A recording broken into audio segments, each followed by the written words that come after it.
I was 8 years old, and it was Christmas Day, and we were at my grandparents' house. Me, and my grandparents, and my mom, and my little sister. My older sister and my dad had stayed back in Savannah because they both had to work. And there I am, just doing what 8-year-olds do. It's Christmas Day. We had finished opening all our presents. We were just playing with our toys, just hanging out like we always do. It was pretty typical for us to be at our grandparents' house on the weekends. We spent most of our weekends there, just to get away from my dad because of all the drinking and just him being angry all the time. And then the phone rings, and my mom gets on, and she's frantic because it's my older sister calling to tell her that Dad had gotten really drunk and had hit her and tried to hang himself in the ceiling fan, so she had called the cops. So that was Christmas, 8 years old. The last time that I ever talked to my dad, I was 13. We'd been living in Charlotte for about a year or so, and he was still back in Savannah after we made the move. My older sister, who had already quit talking to my dad a couple years before that, had just gotten married, and he found out through some friends.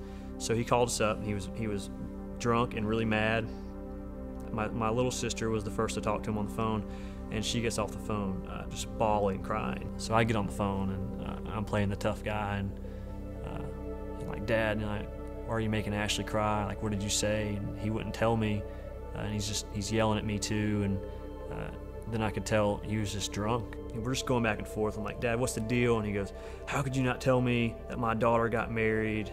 And then finally, I just said, you know what, Dad, go to hell. And I hung the phone up. And that was it. After that day, I told my dad to go to hell and hung up on him. We didn't talk. Now, all of a sudden, here I am. I feel like I'm this tough guy, and something changes in me, and I try to be the best, the strongest.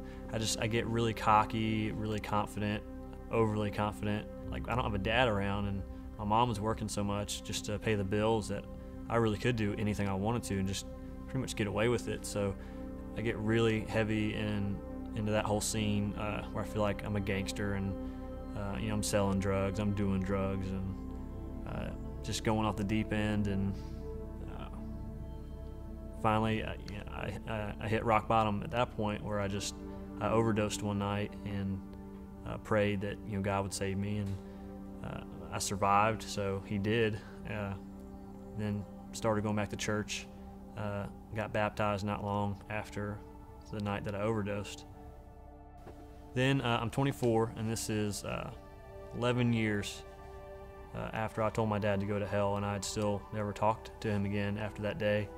And I'm driving home from work, and I get a call from my mom, and you could tell she sounded upset, and she said to me, I don't know how to say this, but your dad's dead. And here I am, I'm in 5 o'clock traffic on my way home, and the reaction hit me really weird because I started tearing up, and this was a guy that I hated, that I was the one that wanted to kill him. I mean, that's how I felt most of the time. Like, I wanted to hunt him down just for the things he had done to us. So I start tearing up, and I'm trying to figure out, like, where's this coming from, because this is someone I hate, and now I'm sad. So we're talking, and I'm asking what happened and how did it happen, and she says that she doesn't know everything yet, but he was in California, he was in a hotel room, and he killed himself. And it was a couple of days before anybody found him. It was literally the smell coming out of the hotel room, and the fact that he hadn't paid through the whole week, that's the only reason they found him. So then all of a sudden I'm dealing with this, a lot of guilt from the fact that the last time we talked, I told him to go to hell. I had never forgiven him for all the stuff he had done to us all those years. And then, like, now all of a sudden it's just done.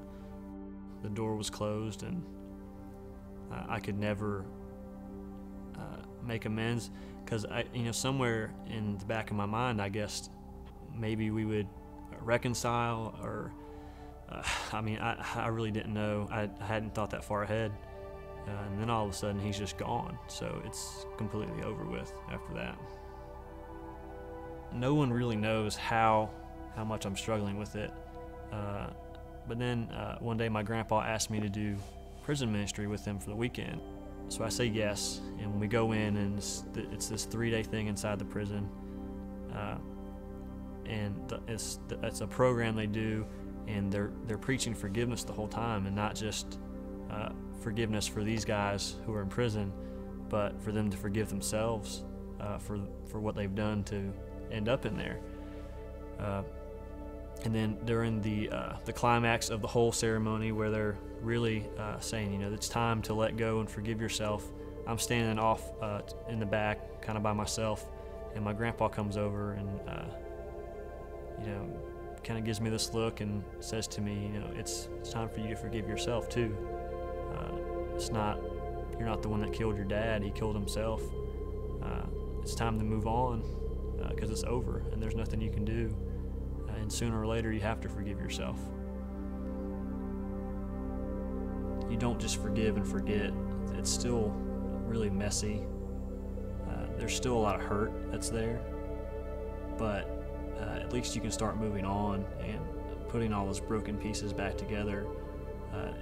It never looks the way it did before, but at least it's not shattered everywhere.